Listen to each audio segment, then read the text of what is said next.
Est-ce que, du coup, les personnes qui sont là, vous pouvez nous confirmer que vous nous entendez bien, que vous nous voyez bien? Au besoin, je peux changer d'endroit parce que je pense que c'est ma connexion qui dirige un petit peu le... A priori, il y a une bonne connexion à cet endroit-là. Mais... Bonjour Patricia, bonjour Anaïs, bonjour... Donc, bon, Sandy, on avait déjà dit bonjour. 11, bonjour Benoît. Chacun, est-ce que vous nous entendez? Est-ce que vous nous voyez? Bonjour Élise. Bonjour, on vous entend. Michel, merci beaucoup.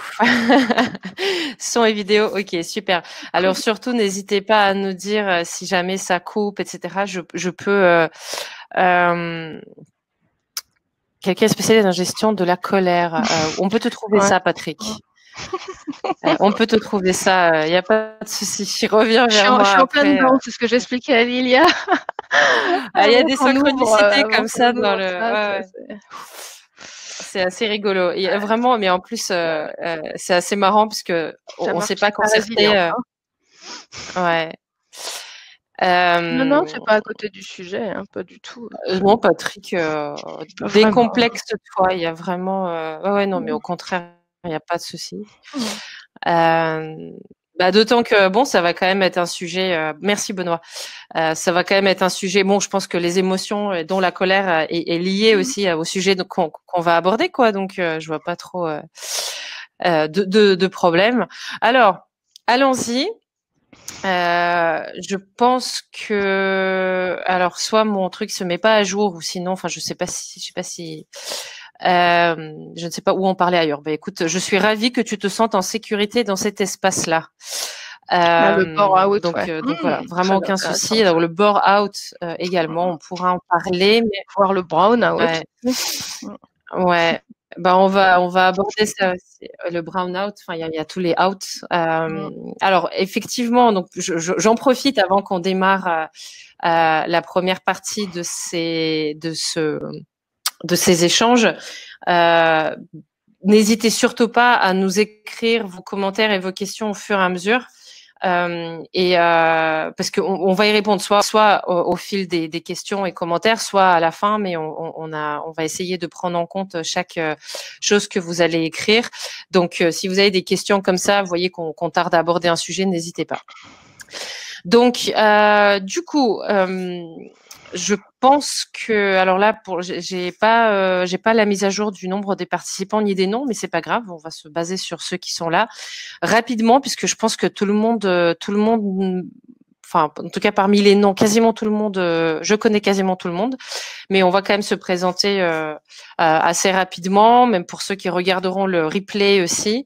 Donc moi, je m'appelle Lilia Rechetniak. J'ai cofondé une société qui s'appelle Ipipine il y a plus de 3 ans maintenant, avec donc mon associé cofondateur Hervé Ferraud et 2 autres personnes également.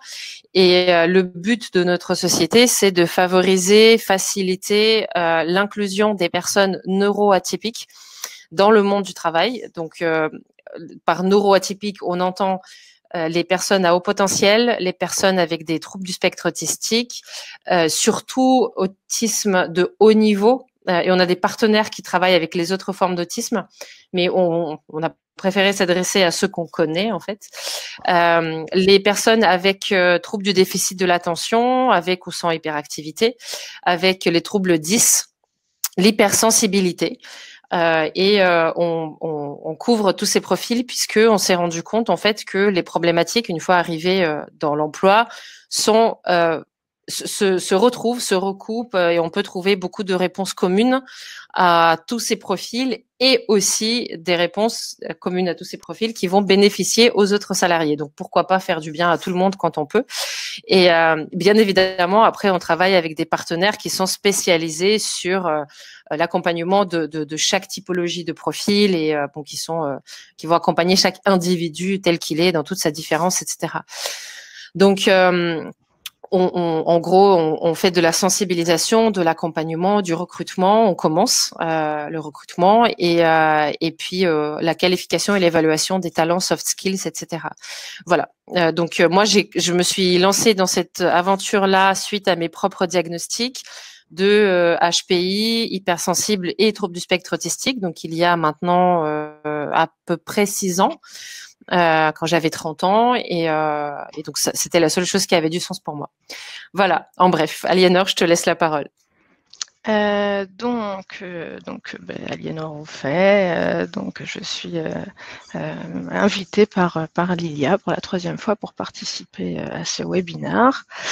De mon côté, je suis une ancienne journaliste qui est passée à la com il y a une 15aine d'années, qui a travaillé dans différentes boîtes, grosses, petites, moyennes, et j'ai fondé ma boîte de conseil en stratégie de communication il y a un peu plus d'1 an maintenant, et je travaille beaucoup avec le CFPJ, qui est le Centre de formation et de professionnalisation des journalistes, pour intervenir dans les grandes boîtes en France pour parler des différents aspects de la com auprès des communicants et des équipes de direction.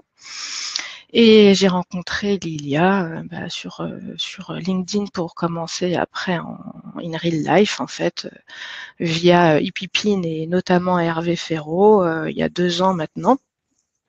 À la suite aussi de mon, je vais pas dire diagnostic parce que je trouve que ce terme est très médical et il n'est pas forcément adapté, mais sur cette reconnaissance de HP, THPI, qui m'a fait voir les choses de façon un petit peu différente, et ça fait une partie de mes réflexions et de mes écrits et de mes travaux personnels. Voilà, bon, voilà, c'est pas très clair, mais c'est c'est pas grave. Et donc, très clair, c'est que, ouais, pardon. Donc voilà, non, mais je pense que c'est suffisant. Oui, bon, de toutes les manières, vous pouvez toujours nous poser vos questions. Alors, on a donc décidé d'aborder ce sujet-là puisqu'il revient très souvent dans les conversations que j'ai à la fois avec mes clients entreprises, à la fois avec les personnes directement concernées par la neurodiversité. Et je souhaite bien évidemment inclure les managers dedans, puisque le manager n'est pas toujours celui qui harcèle, il est aussi parfois celui qui est harcelé, soit par son propre manager, soit par ses collaborateurs, soit voilà. Donc c'est important de savoir que ce n'est pas toujours dans le même sens et effectivement, que ce soit le stress, l'anxiété, le burn-out, qui sont dus à l'environnement de travail, au contenu du poste, à l'entreprise, parfois à l'ambiance, bien évidemment. Mais bon, c'est quelque chose d'intérieur qui n'implique pas forcément une interaction toxique avec d'autres. Ou alors l'autre volet de ce webinaire qui est le harcèlement, les abus, etc., qui eux impliquent des échanges et des relations toxiques avec d'autres personnes. Ce sont des sujets qui sont très fréquents dans le monde de la neurodiversité, parfois pour des raisons, tangibles, vécu réel, parfois parce que c'est des craintes dues à des vécus malheureux et parfois c'est des mauvaises interprétations aussi, puisqu'on est parfois un peu trop traumatisé et du coup on a l'impression d'être harcelé alors que c'est pas le cas. Donc, mais quel que soit le cas de figure, c'est important d'adresser ces sujets-là puisque éventuellement pour voir quelle serait la différence entre un neuroatypique et un neurotypique, même si je n'aime pas ce terme-là, la différence de vécu, la différence de fréquence de ces situations-là ou de solutions. Voilà, j'ai envie d'ouvrir le sujet d'une manière très très large comme ça. L'idée, c'est que ce webinaire soit le plus dynamique possible, donc grâce à Aliénor et grâce aussi à vos questions, vos commentaires. Donc n'hésitez pas. Je sais pas si à ce stade, si tu veux déjà contribuer, Aliénor, suite à mes grands questionnements. Sur le burn, déjà, je pourrais faire passer. Moi, j'avais écrit 2 papiers à ce sujet-là, un qui a été publié dans Madines et l'autre dans Les Échos, sur le sujet du burn-out, dans lequel j'introduis les neuroatypiques, même si on n'aime pas ce terme-là, parce que dans finalement les axes communs qu'on peut retrouver chez ces neuroatypiques, on retrouve finalement peut-être le terreau d'ancrage des potentialités du burn-out, où on est dans l'hypersensibilité, l'hyperréactivité, probablement des axes sur du perfectionnisme, des axes sur un besoin peut-être trop développé, je ne sais pas, après on peut mettre des trop et des pas assez, mais de reconnaissance. Et finalement, ça fait un terreau assez potentiellement assez favorable pour un jour être en burn-out, et aussi potentiellement être en bore-out ou en burn-out. Donc c'est tout finalement les 50 nuances de gris, hein, jusqu'au noir qui est le burn-out. Et j'avais aussi écrit un papier là-dessus sur le HPI, le THPI, l'autiste haut niveau qui s'ennuie, qui est dans une case en entreprise et qui s'ennuie, et qu'on pousse à l'ennui et qu'on restreint à l'ennui. Et ça, c'est aussi pire que tout. Et l'ennui conduit aussi à une certaine pathologie moi, on peut parler de pathologie, mais de détachement psychologique et affectif. Donc probablement, peut-être. Alors après, je suis pas psychologue, psychanalyste, psychiatre, mais dans ce que je vois, ce que j'échange, ce que j'observe, ce que je vis, ce que je lis, je trouve que potentiellement on a un terrain sur être peut-être des cibles de bore-out, de burn-out, ou alors des alerteurs aussi. Je vois que Patrick a republié mon papier, c'est très gentil, sur Les Échos, où effectivement, et aussi parce que je crois, peut-être que je peux me tromper encore, je mets maintenant beaucoup de conditionnels, parce que je trouve que, notamment sur les réseaux sociaux, quand on n'est pas le spécialiste, le docteur S-sciences des atypiques, on est vite cassé dans tous les sens. Que potentiellement, on a aussi un terreau particulier de résilience, et que ça peut être le rebond qui fait qu'on arrive à pas tomber dans le burn-out, et qu'on peut avoir aussi un terreau d'une espèce d'idée de justice et des choses qui nous semblent insupportables, et qu'on peut surréagir ou juste réagir des fois, oser dire les choses que tout le monde pense mais que personne dit. Malheureusement, quand on est dans des sociétés cadrées où il y a des choses qui se font et des choses qui ne se font pas, quand on doit rester à notre place, encore il y a d'autres questions derrière, mais c'est quoi notre place finalement, potentiellement on peut aussi être ceux qui disent et qui peuvent alerter sur des situations qui sont dangereuses, conflictuelles, et qui peuvent mener au burn-out. Voilà. Oui, alors effectivement, moi, ça me fait penser, les premières choses que tu as dites, ça me fait penser à la première conférence, je crois que c'était la seule, que j'ai vue de Jeanne Siofachin, qui parlait du fait que, enfin, elle avait donné une métaphore, alors pas que je sois fan de tout ce qu'elle fait, hein, mais là, ça m'avait pas mal parlé. Elle avait utilisé une métaphore d'une boule à facettes pour dire que les personnalités au potentiel, mais moi j'inclurais volontiers les d'autres profils neuroatypiques dedans, en fait, ont un besoin de refléter vers l'extérieur, comme les boules à facettes. Donc, enfin, différentes choses, différents aspects. Alors, je sais pas si c'est la meilleure métaphore, mais en tout cas, ça traduisait bien le fait qu'il y a un besoin de reconnaissance. Et c'est vrai que chez les personnes que j'ai pu accompagner et que je connais aussi personnellement, parce que c'est des amis ou des personnes de ma famille qui ont été sujets au burn-out. Alors les deux autres, je les connais beaucoup moins bien, donc voilà. C'est des personnes qui regrettaient de ne pas avoir eu de reconnaissance à tous leurs efforts. Il n'y a pas que le surménage, c'est aussi le merde, en fait, personne ne reconnaît mon travail, je fais des efforts. Et le cercle vicieux, c'est que plus on a besoin de reconnaissance, plus on va avoir tendance à faire des efforts. Donc la boule à facettes qui tourne là, et plus on se surépuise, et ça accélère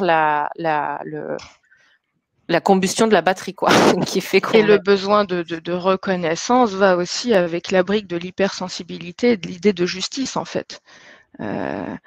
Qu'on est sensible et qu'on estime que c'est pas du donnant-donnant dans le mauvais sens du terme, hein, mais que on dit chaque travail mérite salaire, chaque implication mérite reconnaissance. C'est pas pour rien qu'aujourd'hui il y a un boom de tout ce qui est bien-être au travail, mais dans le sens où il est reconnu que quelqu'un qui va bien travaille mieux et s'implique mieux. Hein. C'est pareil pour une entreprise ou c'est pareil à la maison. Hein. Ça marche exactement pareil. Donc effectivement, la reconnaissance est une brique essentielle pour chacun et peut-être que chez les neuroatypiques, c'est encore plus sensible. Ouais.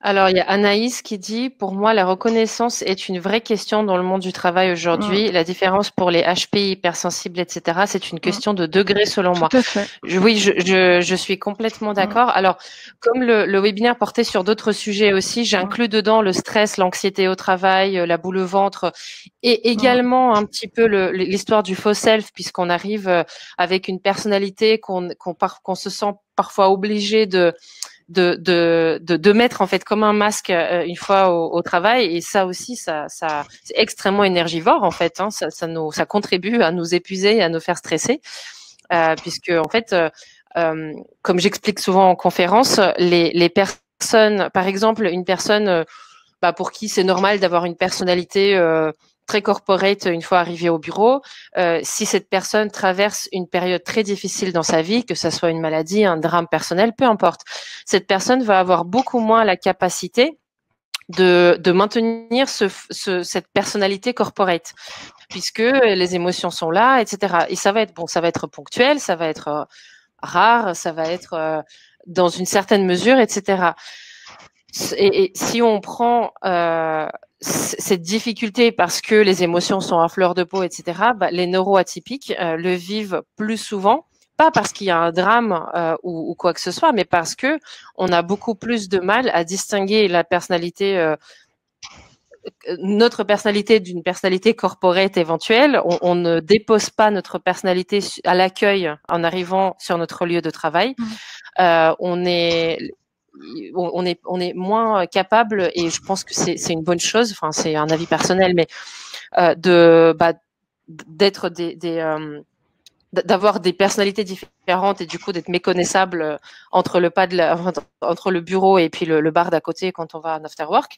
Et encore, on va pas trop souvent en after work, mais il y a des choses qui effectivement sont vécues plus intensément pour nous. Et je suis d'accord avec vous, Anaïs, quand vous dites que c'est une question de degré d'intensité, puisque tout le monde est sensible et effectivement, il y a des personnalités et effectivement, les hypersensibles, en plus du cocktail sensoriel qui nous rend la vie un peu dure dans les transports, en public, etc. En plus, il y a ce rapport aux émotions qui est différent, ce rapport aux autres qui est différent. Très souvent, l'empathie qui est quand même aussi exacerbée par rapport aux personnes qui ne sont pas hypersensibles. Et du coup, ça rajoute à notre surcharge. Et ce n'est pas que la surcharge de travail et le besoin de reconnaissance de la part du patron et des collègues.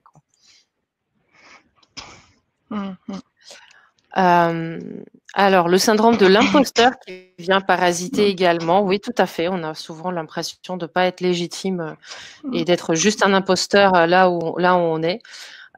Exactement. Et c'est vrai que c'est extrêmement…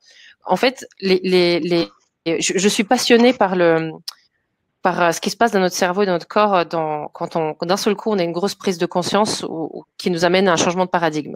Et une personne qui d'un seul coup prend conscience à quel point elle a été sous tension pendant des années parce qu'elle avait peur de ne pas être assez bien, par exemple, ou qu'elle se rend compte de l'anxiété procurée ou de la pression procurée par le syndrome de l'imposteur, c'est assez énorme en fait. Hein. Il y a un gros poids qui tombe, mais avant qu'il tombe complètement, ça met du temps et on est très impacté par ça dans le travail, partout.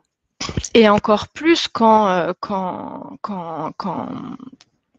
quand on est sujet à entre guillemets, ce syndrome, hein, qui peut toucher tout le monde, mais qui peut être exacerbé sur les neuroatypiques. Et encore plus dans ce cadre-là, quand vous êtes dans une situation professionnelle aussi enfermante, où vous ne pouvez pas ne pas réagir à certains actes, certaines paroles, certaines entre guillemets injustices ou mises à l'écart que vous vivez. Ce qui fait que quelque part, à chaque fois que vous prenez la parole et qu'on vous rabat le caquet, parce qu'il faut que vous restiez à votre place, en plus, ça exacerbe ce syndrome de l'imposteur. Donc, en plus, vous êtes soit en burn-out, soit en bore-out. Et en plus, dès que vous ouvrez la bouche, on vous dit que vous n'êtes pas légitime et qu'il faut que vous restiez à votre place. Donc, vous rentrez après dans une espèce de schizophrénie où finalement, vous dites, bah, ils ont raison. Donc, j'essaie de parler, mais malgré le fait que je me sente pas légitime, et à chaque fois que je parle, on me rabat le caquet. Donc, finalement, c'est assez terrible d'être dans ce cercle-là. Qui est pas forcément dû à une personne en fait. Hein. Des fois, c'est que vous n'êtes pas dans un environnement qui est finalement sain pour vous en fait.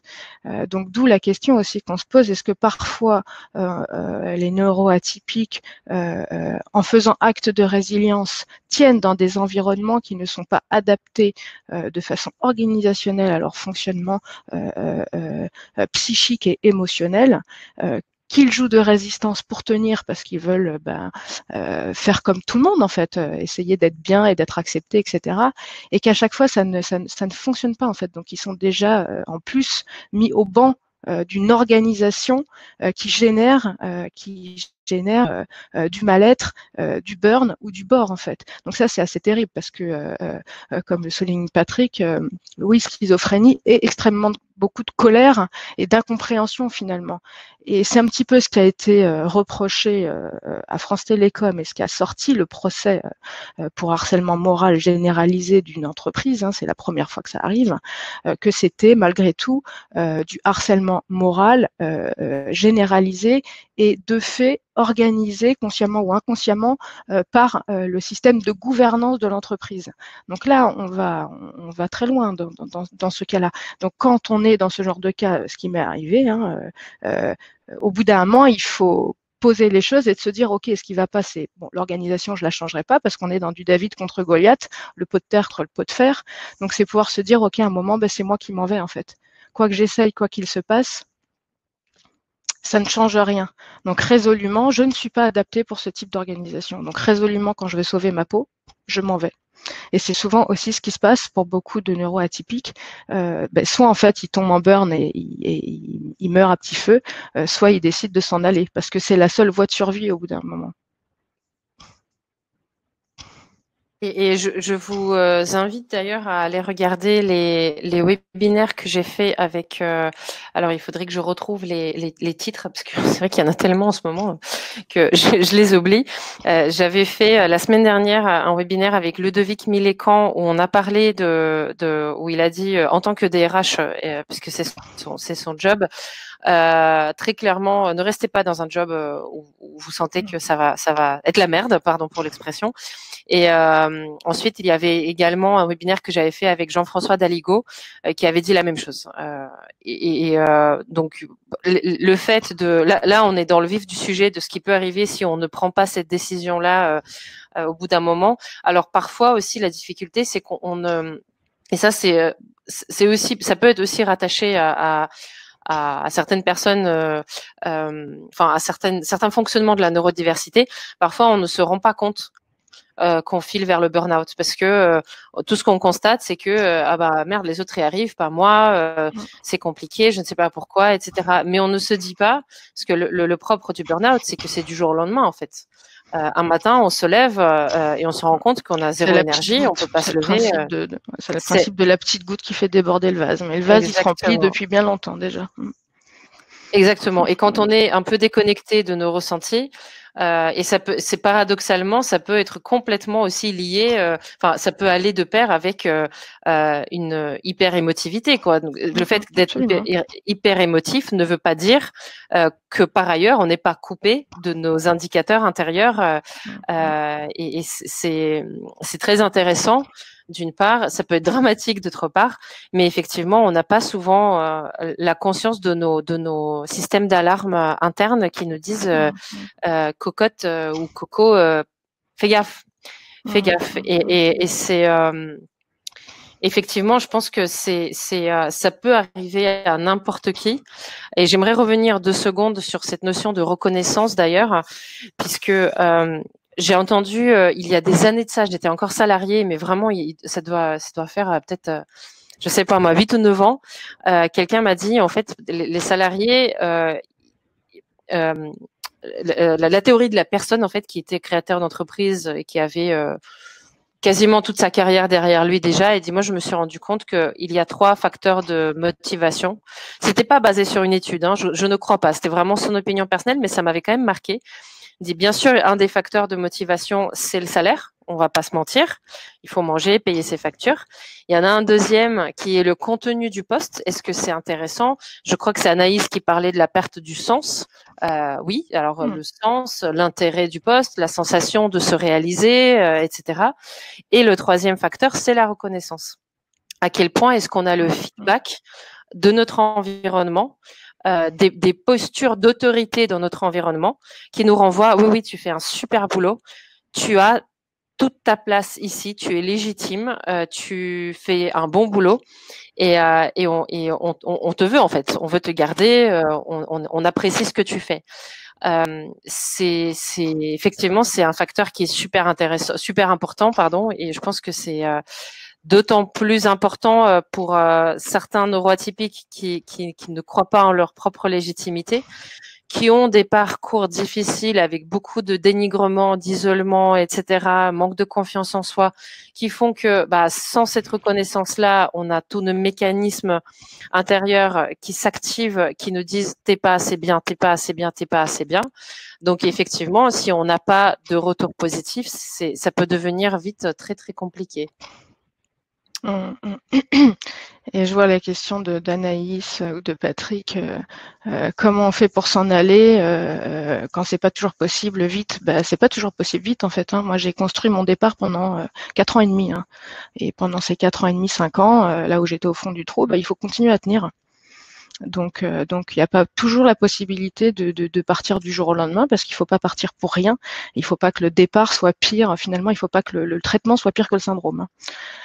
Donc oui, effectivement, ça se construit. Des fois, il faut tenir. Ça s'appelle aussi la résilience. Savoir ce qu'on veut construire demain, là où on veut aller, et prendre le temps de construire son départ. Ça se fait vraiment pas du jour au lendemain. Et est-ce que les RH sont sensibilisés à l'hypersensibilité en entreprise, à la neurodiversité? En vrai, pas du tout. Hein. Ça c'est encore du blabla, mais en vrai pas du tout. Alors on en parle beaucoup, hein, mais alors peut-être que je me trompe, hein, Lia, hein, tu peux me contredire, hein, parce que tu vas en entreprise sur ces questions-là précisément. Dans mon expérience et de ceux avec qui je communique et j'échange, moi je trouve que non, pour l'instant, ça reste des produits d'appel. On parle des soft skills, des math skills, venez comme vous êtes, etc. La reconnaissance, etc. Oui, tout ça, ça reste. Enfin, je suis assez comment dirais-je, enfin, je trouve que ça reste des mots et quand il faut qu'ils soient suivis d'actes, je trouve que ça n'existe pas encore vraiment. Alors, je ne vais pas te contredire, je vais juste compléter, puisque nuancer, ouais, ça c'est tout moi ça, parce que en fait, oui, globalement, si on regarde les objectifs des entreprises, les objectifs annoncés, etc., ils n'incluent pas tellement la sensibilité, etc.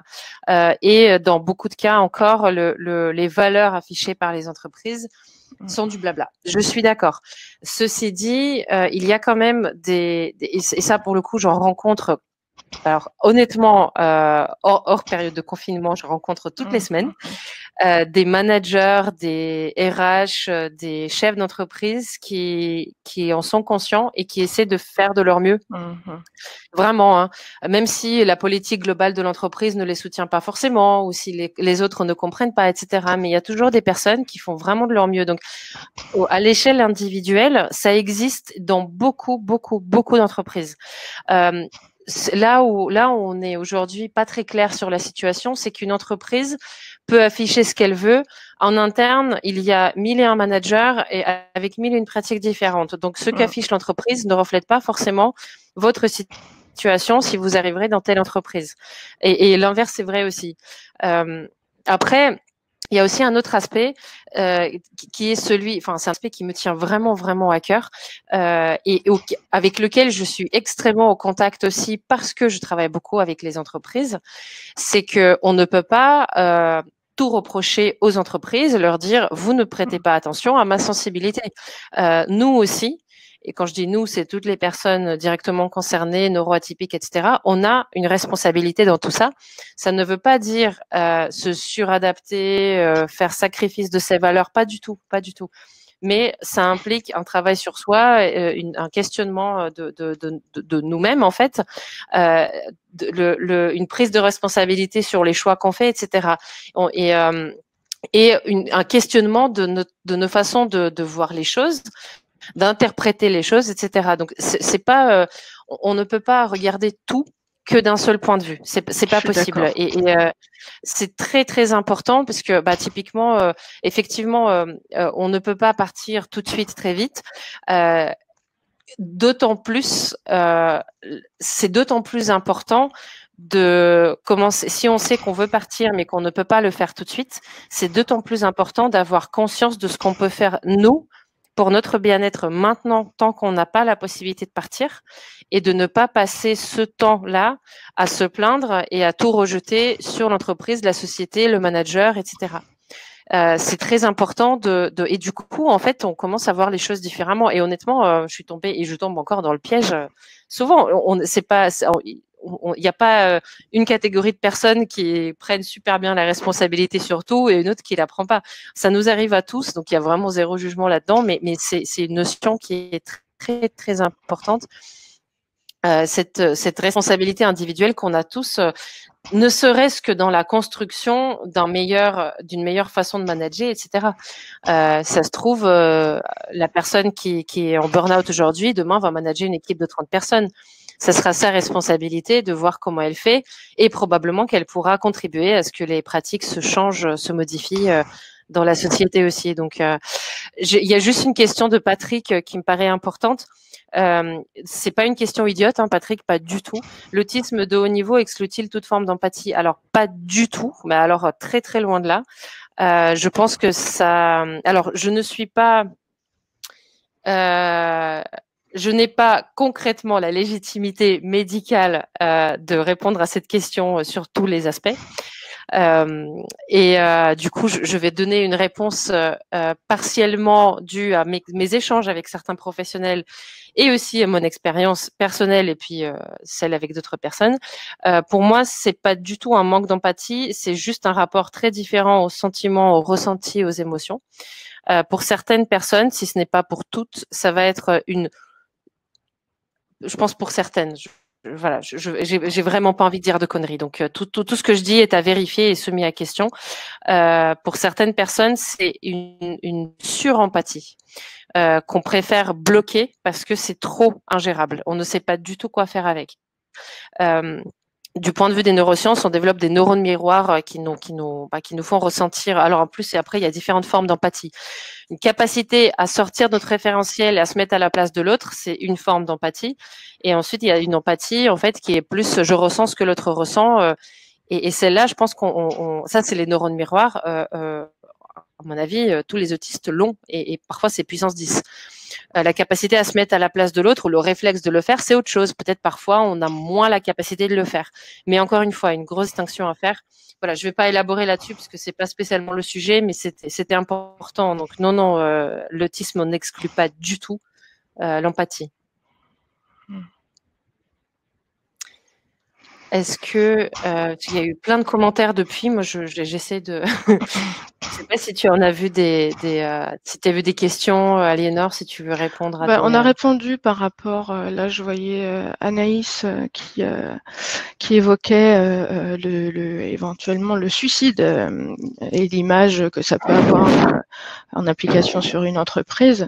Donc, je suis d'accord. Hein, après, les vagues de suicide peuvent être des choses qui sont cachées. Donc, j'ai écrit en commentaire, j'avais écrit un article là-dessus dans Madines sur l'omerta en entreprise,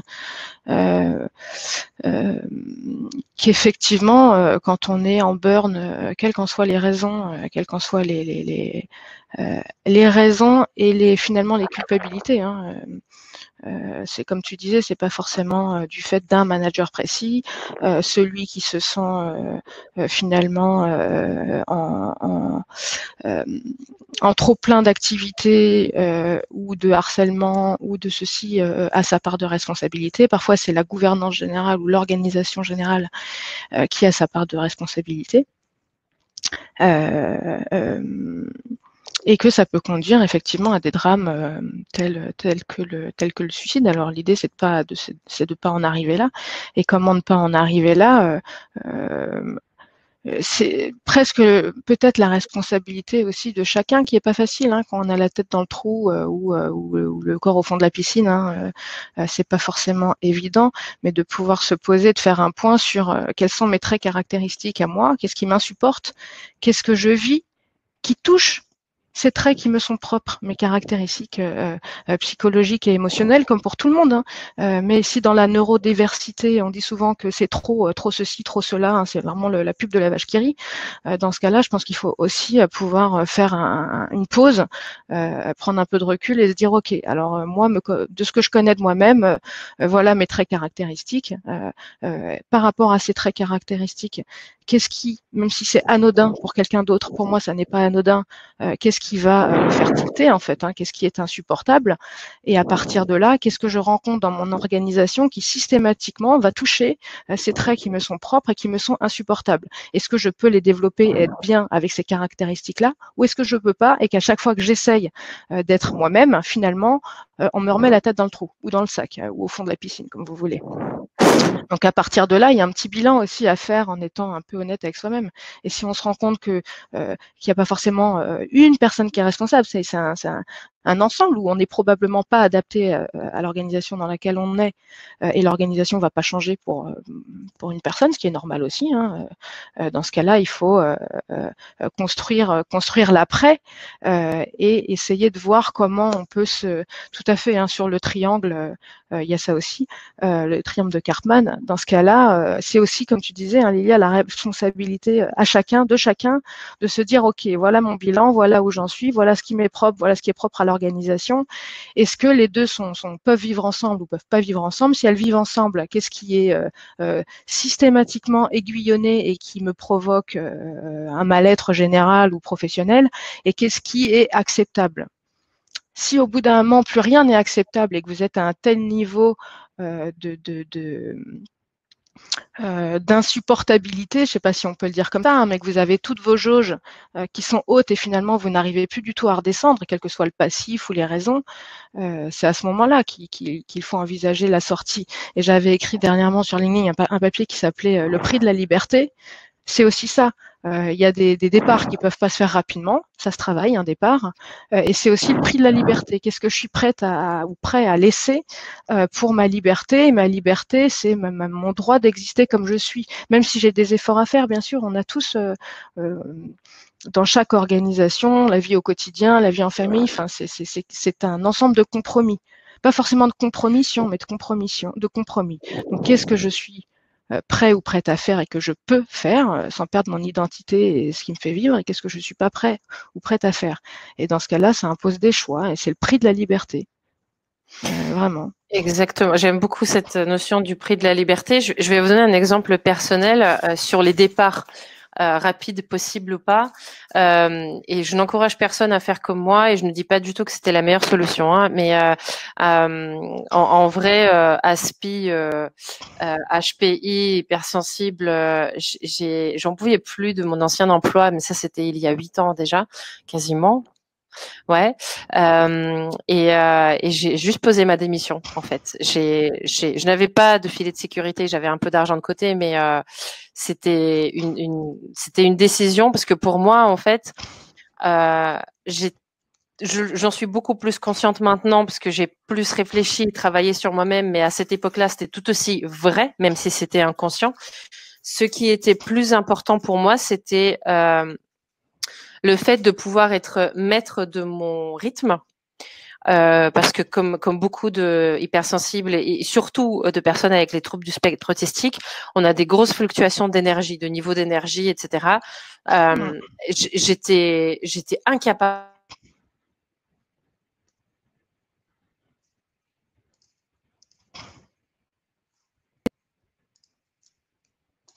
Ah, un petit bug.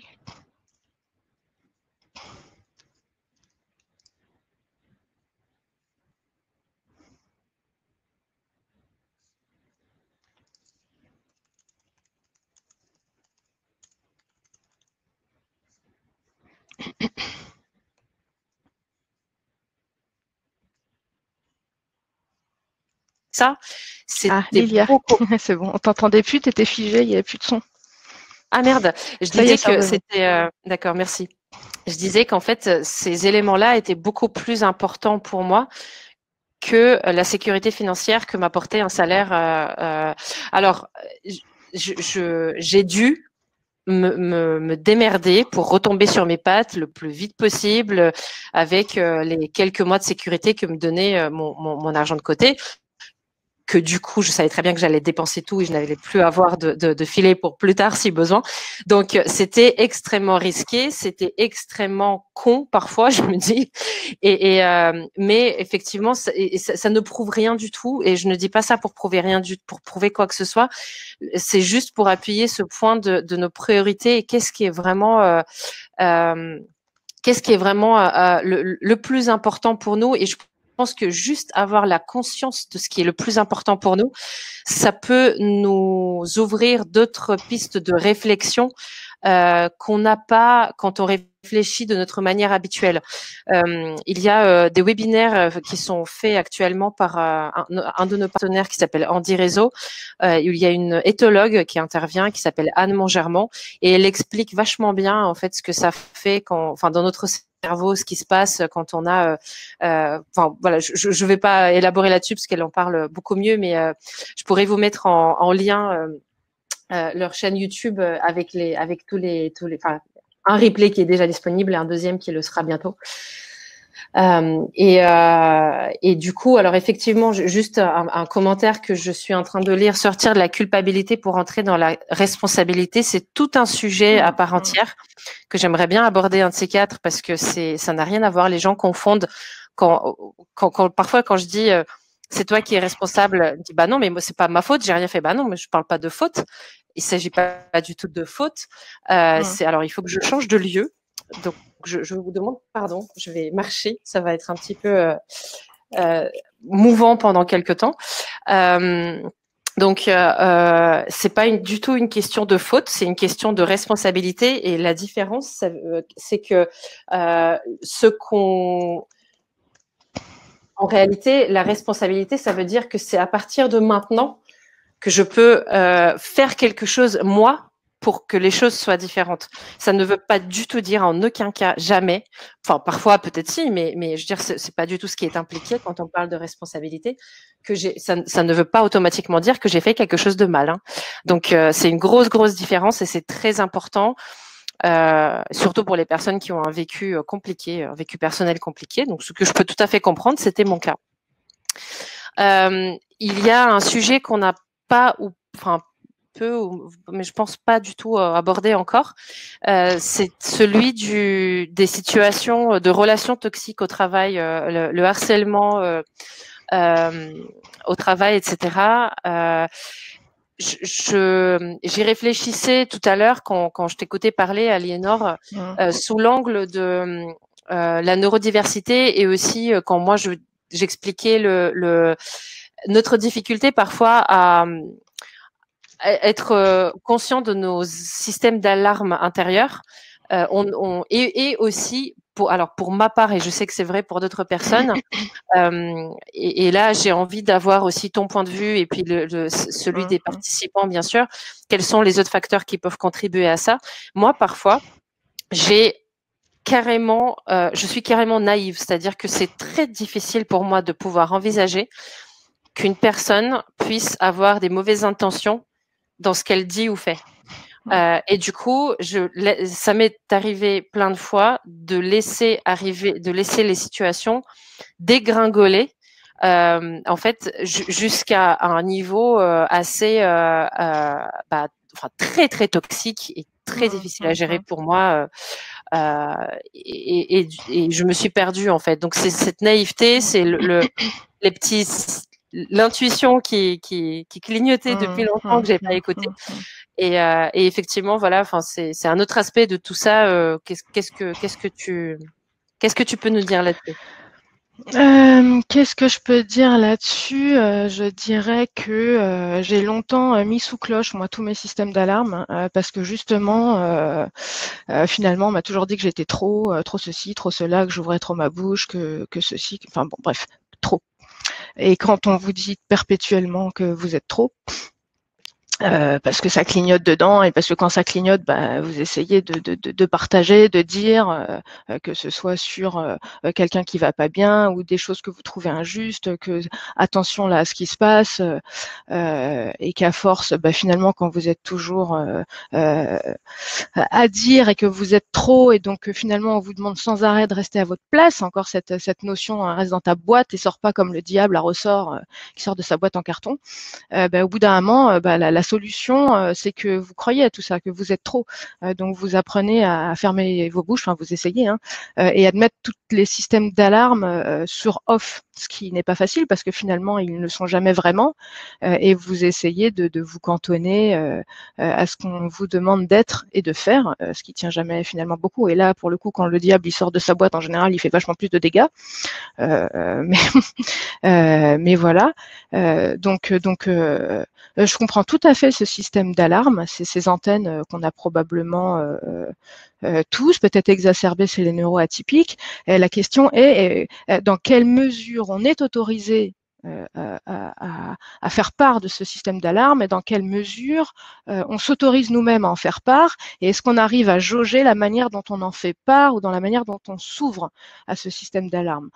Dans ce cas-là, on peut passer, ce qui arrive souvent aussi pour toujours l'empêcheur de tourner en rond. Donc on est à chaque fois, je trouve, si on est dans un cadre qui ne comprend pas tout ça, je trouve qu'on est dans un cadre, encore une fois, qui ne permet pas d'être ouvert et de partager ce système d'alarme et qu'on revient toujours à celle ou celui qui est un empêcheur de tourner en rond. Quand on a besoin de se concentrer, je voyais un commentaire sur les open space et qu'il y a sans arrêt du bruit et qu'on peut pas travailler à plusieurs et qu'on dit bah non ça me convient pas, on passe encore pour l'empêcheur ou l'empêcheuse de tourner en rond. Donc c'est très compliqué ces systèmes d'alarme parce que soit vous êtes dans une organisation, une gouvernance qui vous permet de les exprimer, soit pas. Si vous les exprimez dans un système organisationnel qui n'accepte pas ça, vous êtes taclé. Si vous êtes dans un système qui accepte ces échanges ouverts, là c'est intéressant parce que chacun peut mettre au pot dans ce cas-là, un neuroatypique ou pas. Et dans ce cas-là, on a vraiment quelque chose de transverse et qui est ouvert, ce que j'appelle la sphère personnelle et la sphère professionnelle. Donc en France et dans certains de nos autres pays, on est très schizophrène par rapport à ça. Ce qui est à la maison, ce qui est de la sphère personnelle reste à la maison, ce qui est de la sphère professionnelle va au travail. Ce qui est complètement absurde. On est, comme on avait dit à un précédent webinaire, on est des êtres entiers. Donc le personnel et le professionnel vont ensemble au travail et vont ensemble à la maison. Donc après, ça dépend sous quelle injonction on est, dans quelle injonction on est situé. Est-ce qu'on peut utiliser ce système d'alarme ou pas? Et est-ce qu'on s'autorise à l'utiliser et à l'analyser ou pas? C'est toujours très compliqué de savoir ces choses-là. Voilà. Donc je j'ai pas du tout j'ai pas du tout de réponse absolue évidemment. Ça n'existe pas sous ce système d'alarme. Ouais. Ouais, non, mais complètement. De toute façon, effectivement, la réponse absolue n'existe pas, ne serait-ce que parce que chacun aura la sienne. Mais en fait, ça me renvoie. Je vous invite à le regarder si c'est pas encore fait. Le replay de notre webinaire sur le discernement, sur ce que moi j'appelle notre super pouvoir, puisque pour moi, c'est le fait d'apprendre à le cultiver. Ça va être une des clés pour développer notre écoute de nos systèmes d'alarme intérieurs et de nos indicateurs intérieurs. Je reviens à ce que toi tu disais tout à l'heure, Aliénor, et puis aussi à ce qu'ont mentionné certaines personnes en remontant dans le fil des commentaires, le triangle de Karpman. Et il y a quelqu'un qui a dit que dans certaines entreprises, c'est cultivé. Alors oui, dans la mesure du possible, il faut fuir ces entreprises-là. Parfois, c'est juste un manager qui le cultive parce que c'est dans sa personnalité. Est-ce que chaque personne qui le cultive en est consciente? Non. Je suis persuadée que non. D'autant plus que, et pardonnez-moi, je vais encore reparler de responsabilité, mais pour qu'il y ait bourreau, il faut qu'il y ait victime. Donc, si la personne sort du rôle de victime, le bourreau n'a plus de boulot, en fait. Donc la victime, j'assume ce que je dis, même si ça peut être un peu dur, et honnêtement, encore une fois, je l'applique à moi. La victime aussi cultive quelque part des relations qui ressemblent au triangle de Karpman, ne serait-ce qu'intérieurement en fait. Et on en a tous un peu, le parent critique, l'enfant un petit peu abattu, etc. Donc c'est encore une fois, c'est très important de prendre conscience de sa responsabilité et non pas culpabilité. Et ne serait-ce que pour moi en fait, ne serait-ce que comme tu disais Aliénor, en parler, mais se l'admettre déjà. Se poser les bonnes questions, s'observer, observer ses ressentis intérieurs, prêter plus attention à comment on se sent dans telle ou telle circonstance, dans telle ou telle entreprise, avec telle ou telle personne. Ça fait déjà partie de notre prise de responsabilité face aux personnes qui souhaiteraient nous mettre dans la posture de victime et en fait nous contrôler, nous malmener, manipuler, etc. Donc, on ne sera jamais gagnant si nous-mêmes on est persuadé qu'on n'est que victime. C'est très important.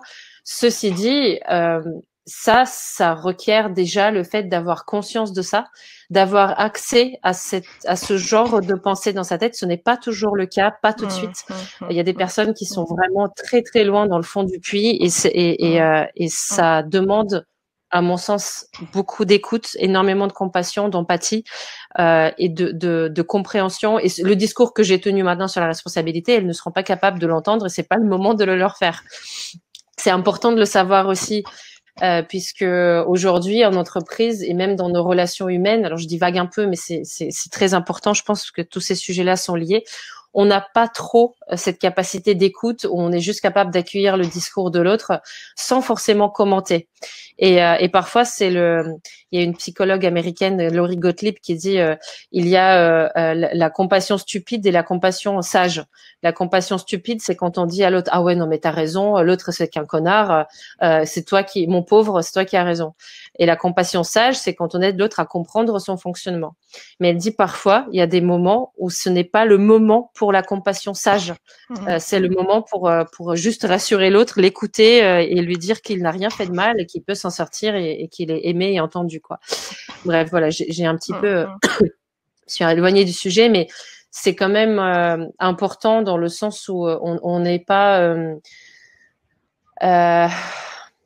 parfois pour aider quelqu'un ou même soi-même qui est en situation de difficulté, de stress, de burn-out, de bore-out, de brown-out ou de harcèlement, etc. C'est la première chose à faire, c'est entendre le problème, c'est prendre conscience qu'il y a problème. Et c'est s'autoriser, c'est s'autoriser aussi à prendre conscience qu'on n'est pas forcément à la bonne place pour nous et pour être épanoui en fait. Et c'est très dur aussi la démarche de s'autoriser. Parce que il faut s'autoriser soi-même et il faut qu'on nous ait autorisé à nous autoriser.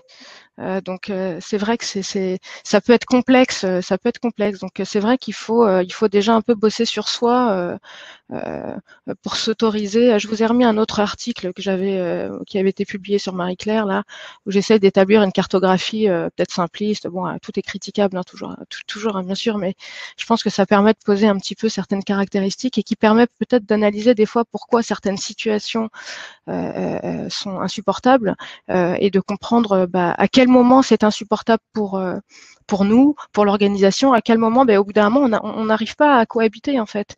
Et c'est pas grave. Il y a de la diversité dans tout et il y a certaines diversités qui n'arrivent pas à cohabiter. And so what, quoi.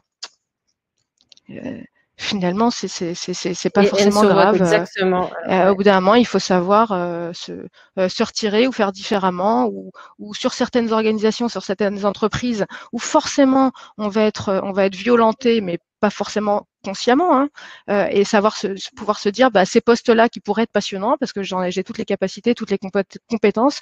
Je vais me retrouver dans une forme de managériale et de relationnel qui sera forcément toxique. Donc c'est vrai que ça nous fait aussi nous mettre nous-mêmes dans certaines cases. Hein. Je trouve que c'est assez terrible, hein, mais pour ne pas être titillé sur des axes qui sont insupportables, on va être soi-même entre guillemets obligé de se ranger dans certaines autres cases pour se préserver, même si on pourrait espérer mieux, on pourrait faire mieux, plus, différemment, etc. Mais non. C'est et d'où parfois le fait de tomber dans le bore-out, l'ennui grisâtre et infini, la perte de sens, parce que sur d'autres fonctions ou d'autres postes, on se retrouve finalement des fois dans des équations stratégiques et politiques qui sont extrêmement violentes, d'une autre manière, mais qui sont aussi extrêmement violentes. Et dans ce cas-là, se mettre dans des trucs peut-être intellectuellement moins stimulants, donc qui vont appeler l'ennui et de broyer du gris, de broyer du noir. Donc voilà, c'est terrible, hein, mais des fois c'est le choix entre le marteau et l'enclume. Hein, où à faute de grive, on bouffe des merles, quoi. Enfin voilà, malheureusement, je suis pas très positive ce matin. C'est pas grave, il y a des matins comme ça, c'est pas grave. Il y a des matins comme ça. Alors, je vous ai mis le lien vers Andy Réseau, qui est donc sur la première page du site, vous retrouverez les webinaires sur l'éthologie. Et vraiment, c'est passionnant en fait. C'est une science du comportement. Je vous invite vraiment à les écouter parce que c'est super intéressant. Alors, il y en a un qui était ce matin, donc le replay, à mon avis, sera dispo d'ici 2-3 jours, mais c'est vraiment super intéressant. Alors, Élise qui dit, je pense que personne ne nous donnera l'autorisation d'être soi-même, d'être soi. J'en ai conclu que cette autorisation, c'est à moi-même de me la donner. Je verrai à terme si ça marche. Je suis complètement d'accord. Et honnêtement, si on va encore plus loin dans ce type de réflexion, en vrai, c'est la même chose sur la reconnaissance. Ça ne veut pas dire qu'on doit arrêter d'en avoir besoin. Pas du tout. C'est très sain, c'est très bienveillant de dire à l'autre, de le reconnaître dans ce qu'il est, dans ce qu'il fait, etc. Mais au fond, il ne faut pas que, si on ne nous donne pas l'autorisation d'être soi-même et si on ne nous reconnaît pas, il ne faut pas que pour nous ça devienne une source de souffrance, parce que ça, ce sont des points extérieurs, des sources extérieures.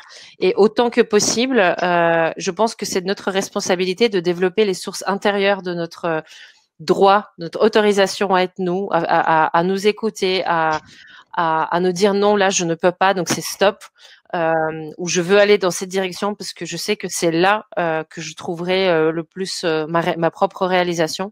Donc c'est vraiment très important. La vie est un jeu. La vie est un jeu d'échecs. Il faut accepter de perdre une pièce pour faire échec et mat. Oui, c'est vrai. Peut-être qu'il ne faut pas plus, dans certains cas, se mettre en position de gagnant-perdant. En réalité, si encore une fois, je reviens comme dans tous les webinaires sur la CNV et vraiment les fondements, les fondations, les bases de la CNV, qui est la communication non violente. Marshall Rosenberg qui parle des besoins fondamentaux, et lui, il explique que quand quelqu'un aide quelqu'un d'autre à satisfaire son besoin, il aide la vie à cheminer à travers le besoin de cette personne. Donc en fait, on aide la vie. Et si on aide la vie, on s'aide soi-même. Ça peut paraître très comment dire, utopiste ou spirituel comme notion, mais en fait, ça ne l'est pas du tout, puisque comme disait Aliénor tout à l'heure, quand une personne est bien, a des besoins pour être plus dans le bien-être, plus dans l'efficacité au travail, finalement, en satisfaisant ce besoin, en fait, tout le monde sera plus content puisque elle sera plus efficace et plus aimable, etc., etc. Donc, finalement, la position gagnant-perdant, c'est un paradigme, et je ne sais plus qui a mentionné, je ne sais pas si c'est Élise ou si c'est Anaïs justement qui a mentionné le changement de paradigme.